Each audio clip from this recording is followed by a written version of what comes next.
The first scream wasn't from gunfire. It was from the sky. A CH-47 Chinook ripped through the dawn haze over FOB Kestrel, its twin rotors thundering like an angry god. Dust exploded across the landing pad, swallowing the convoy waiting below. Out of the storm stepped Corporal Mara Link, 26 years old, helmet low, eyes forward. Someone on the tarmac shouted over the roar, half joking, half serious. "Just the cook." Mara didn't answer. She'd heard it before, in Iraq, in training, everywhere. Inside the wire, the base pulsed with noise, diesel engines growling, radio chatter spitting code words, men too tired to look anyone in the eye. Mara carried her M4A1, a rucksack, and an invisible label that followed her everywhere. Support, not combat. Senior Chief Jonas Harker, the SEAL team leader, gave her a quick once-over when she reported in. "You'll handle the galley. Keep it running. Don't get in our way." He turned back to his maps before she could even nod. That night, the field galley smelled of oil and instant coffee.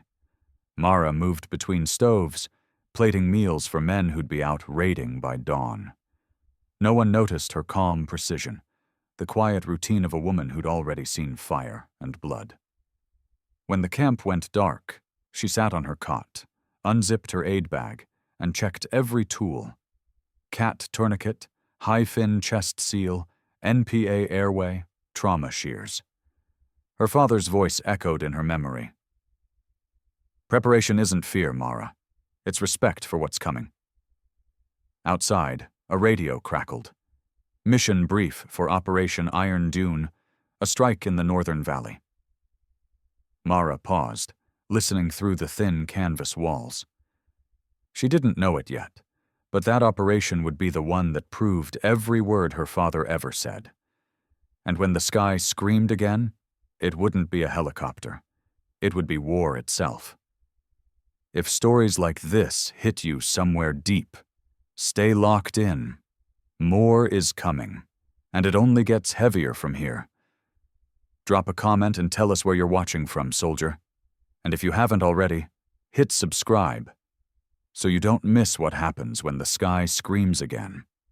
Morning at FOB Kestrel came in layers of dust and noise.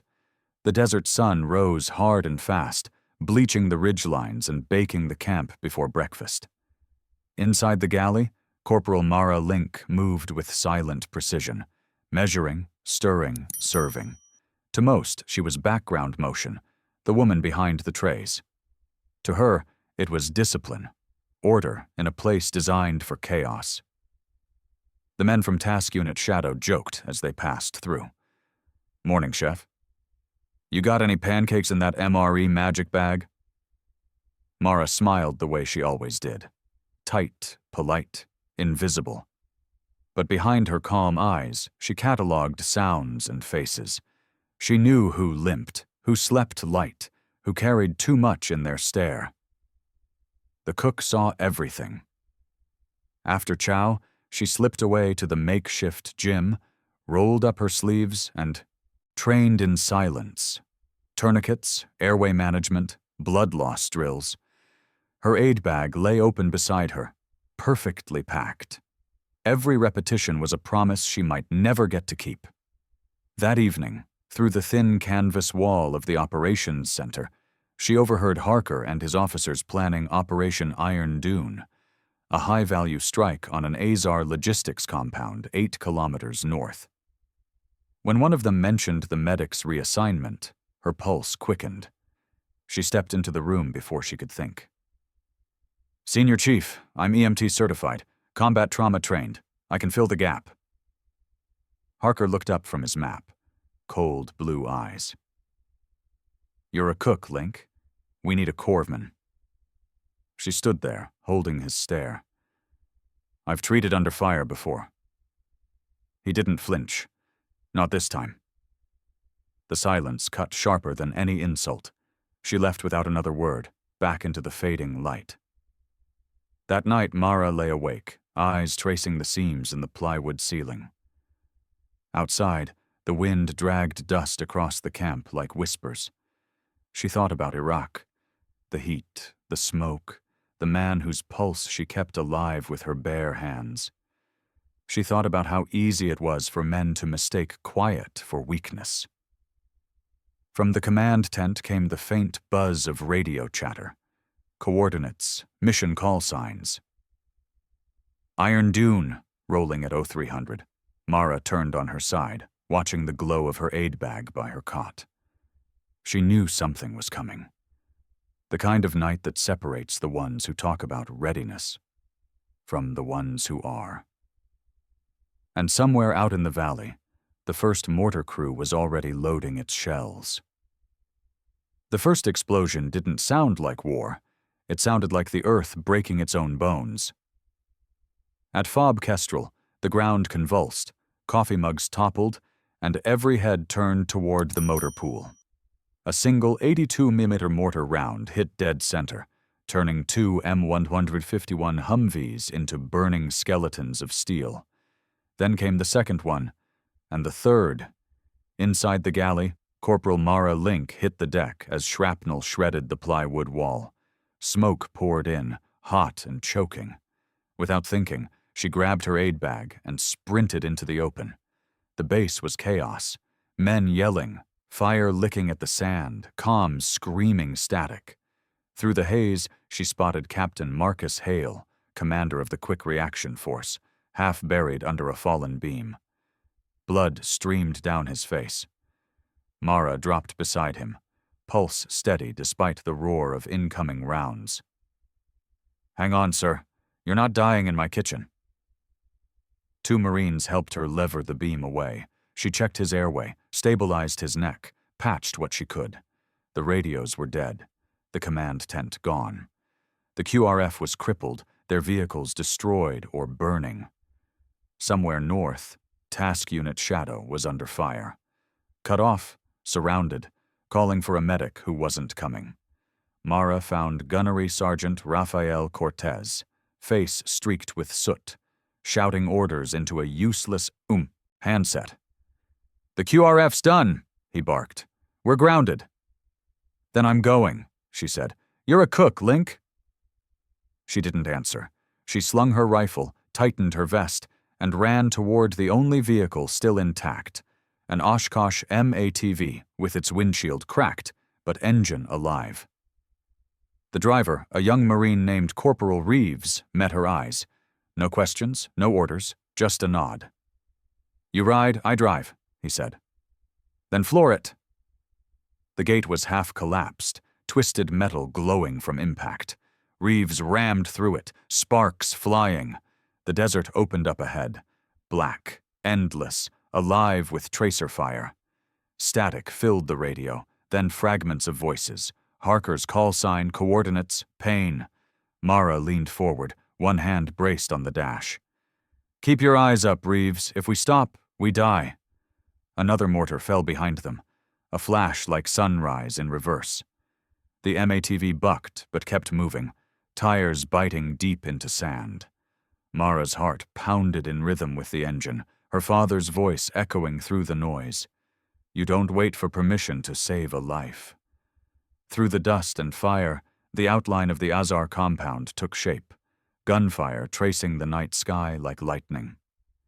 Mara loaded her weapon, exhaled once, and whispered to herself, "Let's see if a cook can bring them home." The MATV roared forward, and straight into the war. The desert wasn't quiet, it was breathing. Every breath was smoke, dust, and fear. When Corporal Mara Link's Oshkosh MATV crested the last ridge, the Azar compound came into view, a maze of mud brick walls and tracer fire carving the night open. Gunfire echoed through the valley like steel rain. Mara grabbed her aid bag, kicked open the door, and ran straight into the chaos. Task Unit Shadow was pinned behind a low wall, firing back at enemies that outnumbered them 3-1. Rounds snapped past her ears, slamming into stone. She dropped beside a wounded SEAL, Petty Officer Eli Park, blood spurting from a torn thigh. "I got you, Eli. Stay with me." She ripped open his pant leg, clamped her cat tourniquet high and tight, twisted the windlass until the bleeding stopped, then marked a big black T on his skin. No hesitation. No noise. Just work. A shout came from behind the wall. Harker was down. Mara crawled through mud and spent casings until she reached him. The round had punched through his plate carrier, leaving a sucking chest wound. His lips were blue, breaths shallow. She tore open a high-fin vented chest seal, pressed it hard against his skin, and rolled him onto his injured side. "Breathe, Chief. You're not done yet." The firefight raged around them, explosions, shouting, the ripping growl of AH-64 Apaches arriving overhead. Their cannons thundered as the night sky lit up, cutting down the enemy lines. One by one, Mara moved through the wounded. 4 more bodies, 4 more chances to lose focus. Her hands worked faster, than thought. Every pressure dressing, every airway, every heartbeat was survival stitched into muscle memory. When the last man was stable, she finally looked up. The world had gone eerily quiet, except for the hiss of burning debris. Her face was streaked with soot and blood, none of it hers. Harker's eyes fluttered open. He tried to speak, but she just shook her head. "Save it for the report," she whispered. In the distance, the thump of HH-60 Medevac Blackhawks echoed closer, hope cutting through the smoke. But as the helicopters circled in, Mara felt it in her gut. This fight wasn't over. Not yet. Something about the silence didn't sound like victory. It sounded like a warning. The medevac rotors faded into the dawn, leaving behind only dust and silence. Corporal Mara Link stood in the middle of the ruined compound, knees in the dirt, hands still shaking from the adrenaline she refused to feel. Around her, the valley smoldered, shell casings, blood, the echoes of men she refused to let die. Hours later, back at FOB Kestrel, the camp felt different, quieter. The same walls, the same hum of generators, but now every face that looked at her saw something else. Not the cook, not the girl with the spatula, the one who ran into the fire, the one who didn't wait for permission. 3 weeks later, a convoy rolled through the front gate. Out stepped Senior Chief Jonas Harker, his chest bandaged, his gait slow but steady. He found her in the galley, same as always, sleeves rolled, hair tied back, a skillet hissing beside her. He stood there for a moment before speaking. "You weren't just the cook," he said quietly. "You were the reason any of us came home." Mara didn't look up right away. She finished plating a tray, slid it across the counter, and finally met his eyes. "I was just doing my job, Chief." "No," he said. "You did mine."